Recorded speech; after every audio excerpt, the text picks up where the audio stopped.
Welcome to the HRKyle Podcast, your go-to source for insightful discussions on leadership, job searching, and all things human resources. I'm your host, HRKyle, and each week we dive deep into topics relevant to professionals seeking to elevate their careers and organizations. Whether you're a seasoned leader, a job seeker navigating the ever-changing landscape of employment, or an enthusiast looking to stay ahead of the curve, this is the podcast for you. Join me as we explore practical strategies, share expert insights, and engage in meaningful conversations that empower you to succeed in today's dynamic workplace. So, adjust your headphones and let's dive in.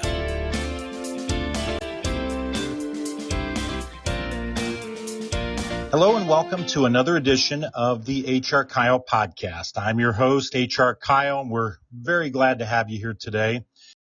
If you remember last episode, we had HRKyle Becki come in and take over as the host. And that format was extremely well received, well, especially from HRKyle Becki, but even beyond that, our listeners responded very positively to Becki joining me and her and I having a conversation around the topic of the day.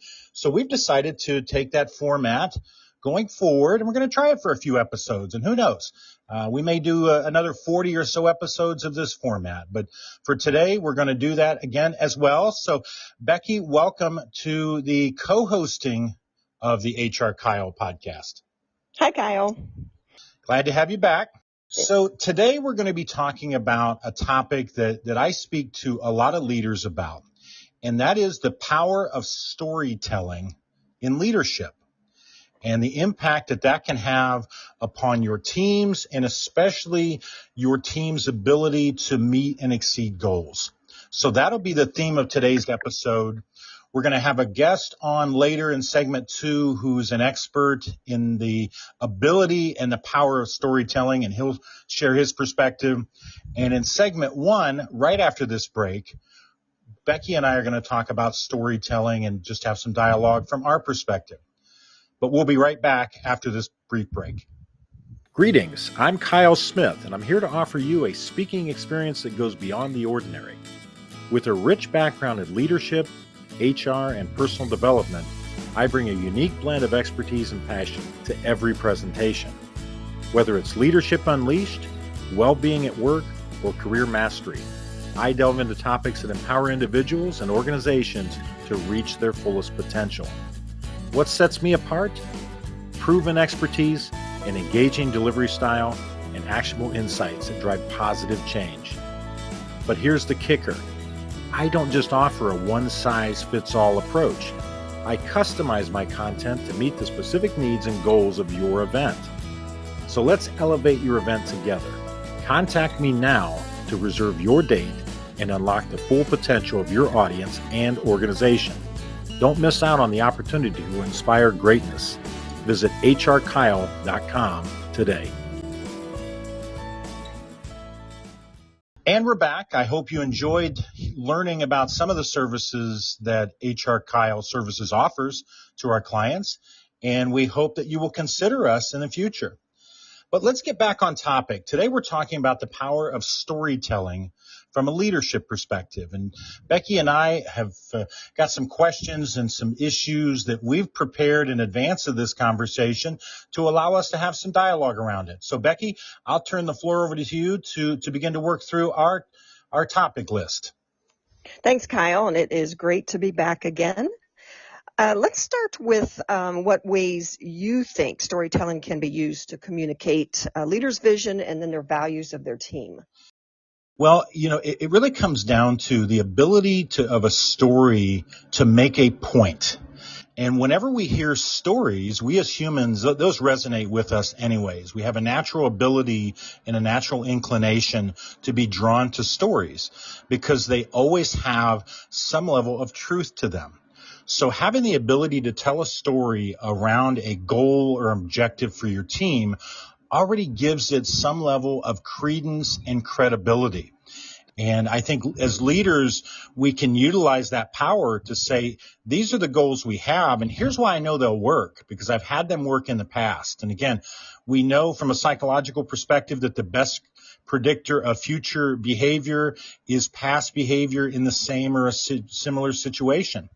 And that certainly holds true as we look at achieving our goals and objectives. So from a leadership perspective, to be able to tell those stories that align with your goals and objectives, that sends a message to your team that these are possible, that they're doable, because I've done them before. I've seen them happen either personally or some other leader that we're aware of has put these goals and these objectives in place, and here's how they've worked to become successful. So it provides your team something to rally around, because they can simply say, we're not reinventing the wheel here. We're simply doing something that other teams have done in the past. And by God, we know we're as good or better than those previous teams. So we know that we can do it. Right. And I think too, Kyle, that it makes the person, the leader telling the story, makes them more human. Oh, no question. No question. Because again, it takes this nebulous thought or this thing that this has an intangible nature to it. And it says, yes, this is tangible. This is me. This is who I'm about. This is what I represent. You're exactly right. It presents that leader in a sense that they're relatable. Oh, this leader has had these type of things happen. They've been through these situations before. Oh, okay. I can see that. I get that. Exactly. Yes. How do you believe storytelling can strengthen the emotional connection between leaders and their teams? Well, it's really simple. I always give a simple, by the way, example of this. I always tell the story of, Jack and Jill went up the hill. And with that simple story, we align ourselves with the characters in the story. And it's the difference between that story and just having a couple of PowerPoint slides where you've got facts on a screen that say that there were a couple of characters and they had to carry something somewhere and Right. an accident happened and so on. That just doesn't resonate with people. But when you give people names of the characters and you tell it in a story format, it's very relatable. And on top of that, just from a learning perspective, we know that stories, regardless of where we use them, help people to remember information. It helps them to remember data. And you think about how easy it is for us to learn songs and so on versus just facts. And, it's been well proven and well documented that turning information into a song format or a rhythm format makes it much more easier to learn and remember.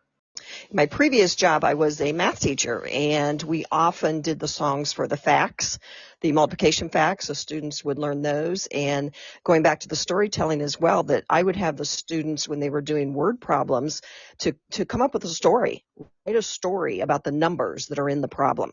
And that definitely helped them as well. Exactly, because it's something that, again, it resonates with humans, because even you think about just dreaming. So our dreams are always stories. They're not bits of data. However, research tells us that those dreams are formatted based upon bits of data. So throughout our day, our brain is collecting information, and as a matter of cleansing during our sleep cycles, they take these bits and pieces of information that oftentimes aren't relatable at all, and they form them into a story that becomes a dream. And that's why so often when you think back on your dreams, you think, gosh, that was such an odd thing. Because it is. The data points didn't relate at all. But even in that sense, our brain took those data points and it formed it into a story in order to have that cleansing effect that's necessary as a part of our sleep each night. Right. And then the dreams will bring on emotions, which is the original part of the question. And then getting back to your leaders who are storytelling in their meetings, that it brings out emotions. We want to laugh, we may cry. And I know when you do your speaking, you have a lot of humor in your stories. And when you tell them, people are laughing when you are speaking. Well, great point. I appreciate you bringing that up, because, when you can get someone emotionally behind something, you get them engaged. Let's face it. That's the modus operandi of most movies, regardless of the format. The Right. writer and the script writer of that story is building that around the fact that they're going to capture your emotion in some way, whether it's, a romantic emotion or fear or curiosity or whatever. When movie makers are creating their movies, they're again looking to tap into the stories, because that's how they get you engaged, and that's how they keep you engaged and get you to rally behind the character. I mean, how many times have maybe you've been to, if you're a little bit older, you've been to a Rocky movie. And how many times have you been in a theater watching a Rocky movie and everybody in the crowd is cheering? Well, that's exactly what the scriptwriter and the movie maker, that's what they want to have happen. Well, as leaders, that's the same thing we want to have happen. We want to have our team rally around whatever that goal and objective is and get excited about it, and everybody pushing in that same direction. So again, there's the power of storytelling in achieving and really overachieving goals and objectives. Great. And as an extension to the first question, what impact does the connection have on an overall team performance? Well, what it does is if you can tell the right story and you can get that team, behind that story, you create alignment amongst these individual team makers. And you and I have talked about this before. The key with any team is you have all these individual contributors with these different skill levels and these different backgrounds and so on. The key is, as a leader, to get them aligned behind a set of goals and objectives. Well, that's what stories can do, because they're all hearing the same story. And ideally, if it's crafted correctly, it's conjuring up the same reaction. So above everything else, you're getting all of these individual people aligned behind one story, so that they're creating a team. They're working in a team effect, and they're supporting each other towards that goal and objective. Yeah, that's exactly right. So what advice would you give to these leaders who want to use their storytelling to build trust and credibility within their organization? Well, I think there's always a room for storytelling. And keep in mind, too, I always tell leaders this, there's certainly power in formal meetings, scheduling a meeting. We meet every Friday at 9 a.m. and these are the things we go over. But I think there's a lot of power, too, in informal storytelling. And I always talk about the old principle that I think is just as relevant now as it's ever been. And that's this concept of management by walking around. And what that basically means is walking around and visiting with your team on an informal basis, one-on-one, and checking in with them. And I think that provides a lot of opportunity to share some of these stories from your past that maybe you've experienced, or you're aware of someone else that's experienced, or maybe you've read about it. And you can have these informal meetings where an employee, maybe they share a concern or something that's on their mind, and you can tell one of these stories that will resonate with them. So I think certainly there's the formal storytelling where you have your agenda for your meeting, and somewhere there you've built a story or two into it. But I think there's also a lot of power in this informal walking around, connecting with your team, and just relating to them the stories of your career, because we all have them. And again, I consider, with my education background, that principals had to do what we called walkthroughs. Very informal. They would literally come in for a minute, 30 seconds, walk around the room. And then later, as we, met throughout the day, we could talk about a student or tell a story what was going on during the day. And those would happen frequently before the formal evaluation. So yeah, storytelling definitely works in every aspect of the work world. Well, and that's a great example, because as you know, I've spent some time in primary and secondary education environments. In fact, I'm a business advisor to one school district here in the Akron area, the greater Akron area. And I have encountered leaders there, whether it be principals, as you mentioned, or even superintendents, who do exactly what you said. There's a lot of informality to them walking around and being physically present, and just the impact that has, because they pick up on a lot of stories of things that are happening in those environments. But they're also especially gifted, and I think it's something that must be focused on in educational realms. They seem to be especially gifted at being able to tell stories in such a way that really get the facts across, and they're very well organized. So I suspect that, there's some real intentional effort in education circles to be skilled at storytelling. Right. In fact, I can think of two principals that I had that would never have had to do a formal evaluation for me because they were in my room so often. We would talk while they were in there. We'd talk afterwards, that they knew exactly what was going on in my room. Well, Becky, and you and I talk about that often. I'm a firm believer that the actual annual performance review, I won't go so far as to say it's not necessary, because I think it is. I think it's important to have that annual sit down to where you get some good alignment between your individual team members and where things are heading. But I always say that should not be a surprise meeting to where where performance issues or concerns or whatever come up, or even, good top performers, they shouldn't walk into that meeting, and that shouldn't be the first time they realize that they're a top performer. That should not be at all a part of the meeting. And you're exactly right. So that walking around, relating to them, the other key thing that we've not talked about relative to storytelling is the leader listening to the stories of their employees. Right. Mm-hmm. Because there's a lot of value that comes from listening to those stories, identifying the key points, and looking at key messages. And especially as you walk around and you meet with several team members in a given day or a given week, you may find that there's some common themes in those stories that you as the leader need to focus on. That's a great point. That could be maybe another topic for us. I think it might have to be. Well, thanks again, Kyle, for allowing me to be the guest host here. I really appreciate it. Again, it was lots of fun. Well, I'm glad to have you here. It's interesting to hear you use the word allowed, because before we got on the call, I wasn't under the impression that I was allowing it. But okay, so we'll go with that term here. But I'm glad you joined me today. These are good conversations, and I think our listeners benefit from them. Thanks, Kyle. Yeah. So, folks, let's go ahead and take a break. We've got a couple of messages we want to send out to you, so let's take a break for those. And then when we come back, as I mentioned earlier, we're going to have a guest who is clearly an expert in the power and the value of storytelling, really in all environments, but obviously our focus here is on the business environment and specifically in leadership positions. So let's take a quick break and we'll be right back. Are you a business owner looking to build a thriving team? Or perhaps a job seeker on a quest for your dream career? Look no further than HRKyle. HRKyle is your trusted partner for all things human resources. We're not just about services, we're about success. For businesses, HRKyle offers tailored HR solutions from talent acquisition to compliance support. We're here to help your team flourish.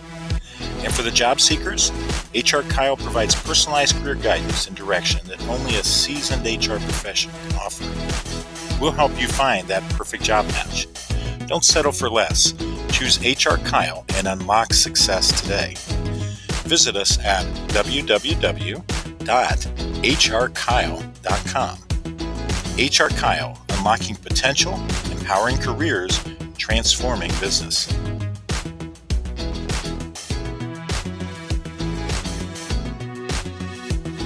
Are you striving to lead your team to success?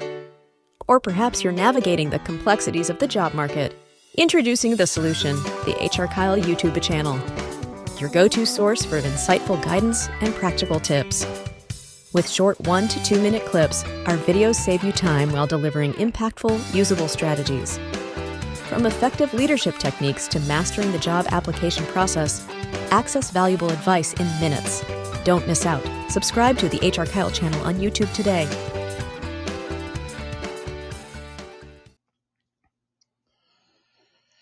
Hello and welcome to segment 2 of the HRKyle podcast, and hope you enjoyed that brief break. Tonight we're going to continue with our theme of storytelling and the importance of storytelling in the workplace, and especially for those who are in a leadership position or they're looking to get into a leadership position. So we're fortunate tonight to have Aaron Ryan join us. And Aaron is a best-selling author of the dissonance sci-fi alien invasion saga. So if there's anyone that is best suited to speak about storytelling, it's certainly Aaron. So Aaron, thank you very much for joining us today. Thank you for having me. I appreciate it. Well, Aaron, starting off just for our audience, tell us a little bit about yourself and what you bring to this discussion tonight. Yeah, well, I looking back they always say, hindsight is 2020. And I've looked back over my career. I have done so many different things over my career, and some of them are just completely impertinent to where I am today. Some of them are, like, you did that. It's seriously bizarre. Paper route is included in there. That was one of the earlier jobs, but almost every single one of them has to do with storytelling, and it's something that I'm really proud of. My two primary careers right now, I'm a voiceover artist, and I'm the voice of United Healthcare, for example, the commercials that you see on TV, radio, whatever, that's me. I'm telling their story in those commercials and every other voiceover I'm doing. But for authoring, I'm telling my own story. And I love the duality of that. I love being able to tell someone else's story and my own. I've been doing voiceovers and authoring since like practically early 90s for voiceovers, early 80s for authoring. So story to career. Wonderful. And thank you for giving us that background. It's funny you mentioned United Healthcare, because for those of us in the HR field, that's a name that rings loud and true. How did you happen to get that assignment? Well, through a fantastic agent, number one, shout out to Eric Shepard and the Shepard Agency. As with almost every single voiceover, it starts with an audition. And, I'm competing against several colleagues that I know and don't know have auditioned for the job. But, AI has really, and a number of other factors starting last year, have really done a number on my VO career. I was so fortunate. And everyone else's career, I should say, in voiceovers. But I was so fortunate to be awarded that job. It's a union job, which means union pay, which means residuals, which means a lot of work. So I'm seriously grateful. I don't know where we'd be without UHC over this past year. Wonderful. Thank you for sharing that. And Aaron, the career that you've built and you've managed, or you've mentioned, I should say, your path to getting to where you are now. But what truly inspired you to get involved in writing and storytelling and really becoming an author? Well, first of all, I love being a storyteller, and I love telling stories. My very first story was a second grade school assignment to create a fictional story. And so the Electric Boy was born in all of its three college, rule lined paper glory in 1981.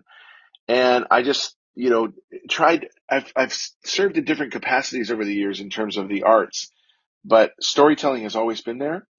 Um, I have written 6 books as a voiceover artist. They're geared towards business. I wrote and published 300 blogs. I just love creating something that is legacy based, that's memorable, that will inspire people. And so that's really what led into the Dissonance saga, but it certainly led into voiceover books and the blogs as well. Wonderful. And as you've spoken here, and as both of you and I know, storytelling can be a powerful tool in the workplace, right? For leadership, communication, and just general branding. How do you think storytelling can be leveraged effectively in personal or professional settings? Sure. Well, you're going to be a better manager if you're employing stories that are memorable. People, for as long as there's been mankind, there's been campfires or fires at least, and sitting around the fire and being told a story. We remember that. Sometimes they communicate better than just the spoken word of instruction or exhortation or affirmation or anything. Stories are something that draw us in, that mesmerize, that transport us. And when you attach emotion, usually they're emotional, it's an emotional experience. When you attach emotion to something, you're going to remember it better.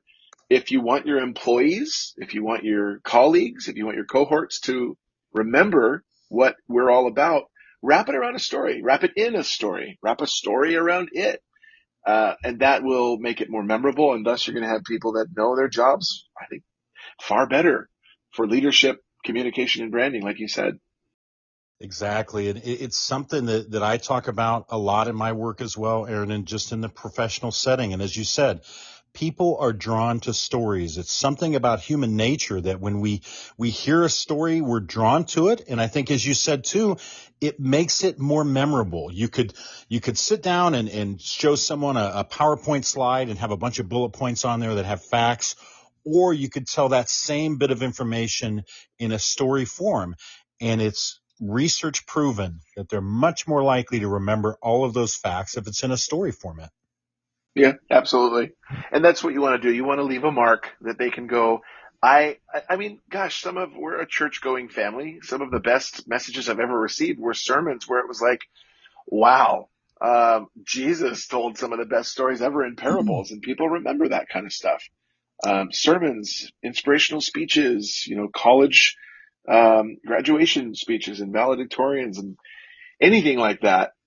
You make it memorable, and it'll be harder hitting and more impactful. Yeah, very true. In your writing, Aaron, what techniques do you use to ensure that the stories really resonate with the readers? So my stories are loaded with thematic depth. In the Dissonance series, there's a lot of thematic depth there, and I think a story kind of runs hollow unless you have something like that. Any good author is going to write a story that has multiple storylines, multiple threads interwoven, and they need to be compelling.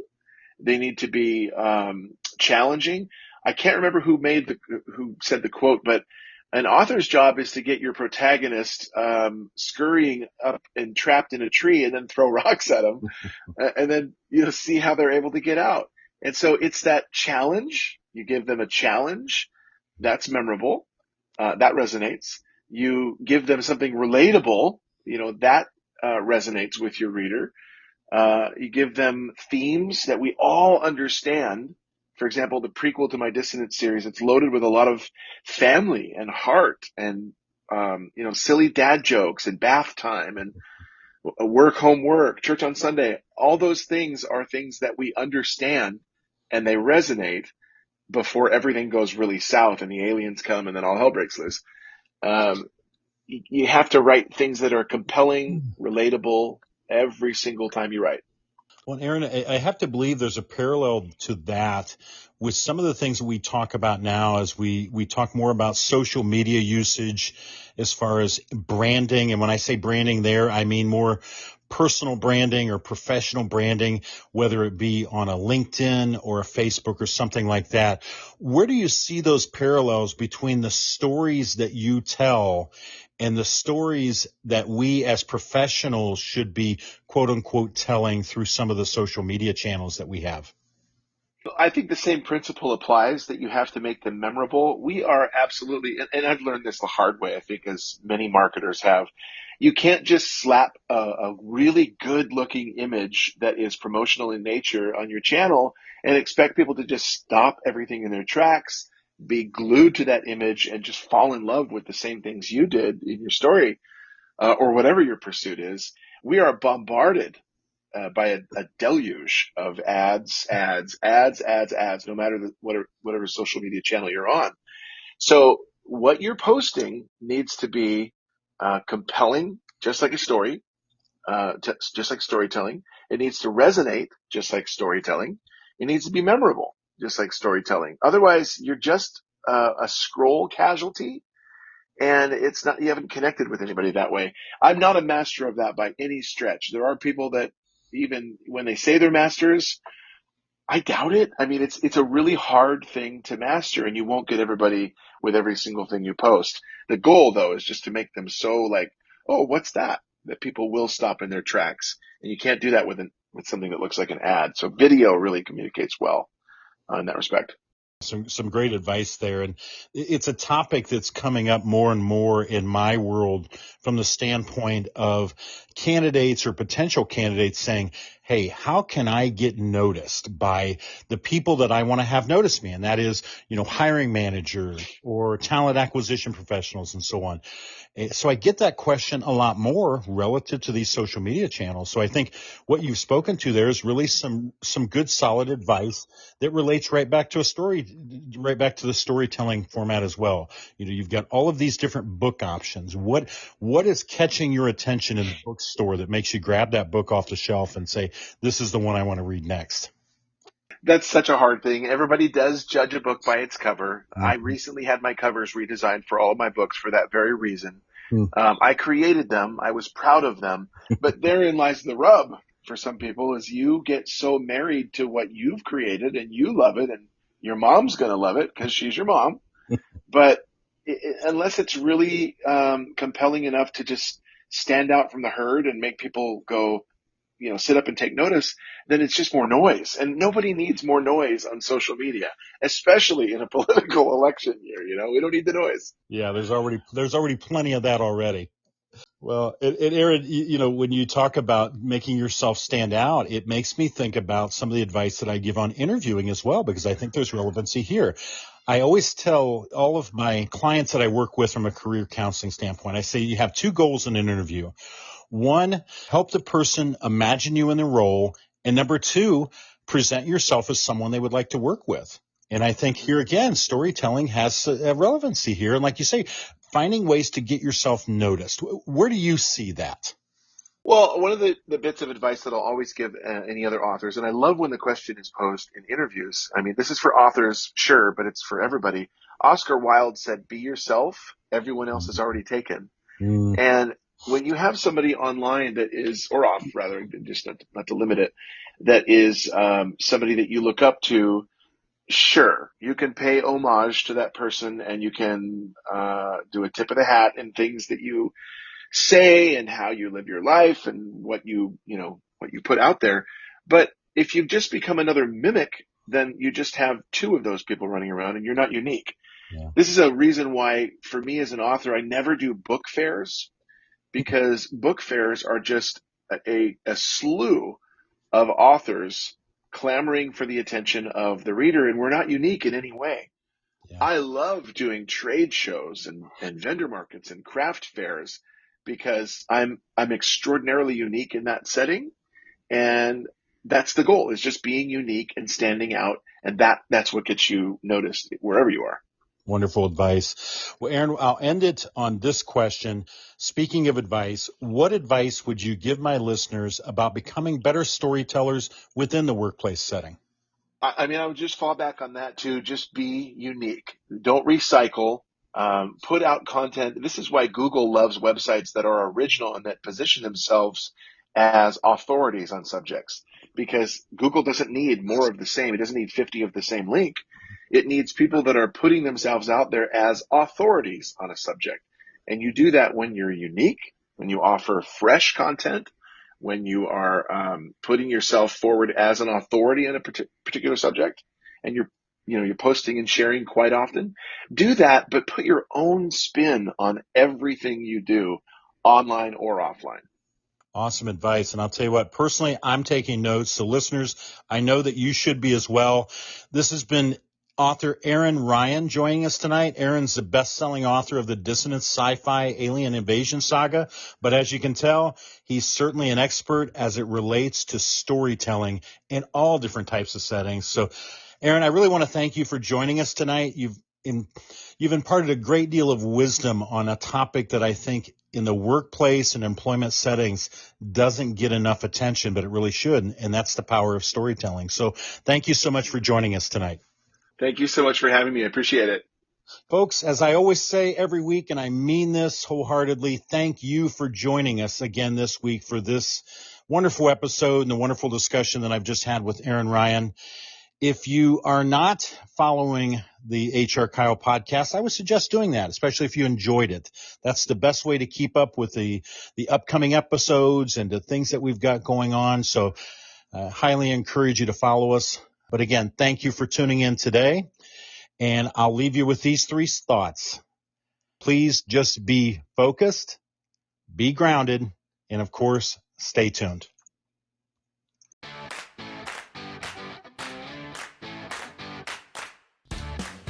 Well, that's a wrap for today's episode of the HRKyle podcast. We hope you found our discussion valuable and filled with insights that you can apply in your professional journey. Whether you're a business leader aiming to foster a thriving workplace or a job seeker looking to carve out your own path, remember that HRKyle is the compass that can guide you towards success.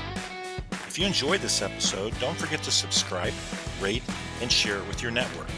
We're committed to being your trusted source for HR wisdom, and we look forward to having you back with us for our next episode. Remember, in the world of HR and professional growth, there's always room for progress. Be sure to visit our website at HRKyle.com. That's HRKyle.com to learn more about how we can help you meet your business and professional goals. So until next time, this is HR Kyle signing off. Stay motivated, stay informed, and keep reaching for those career goals. Music provided by bensound.com. That's bensound.com.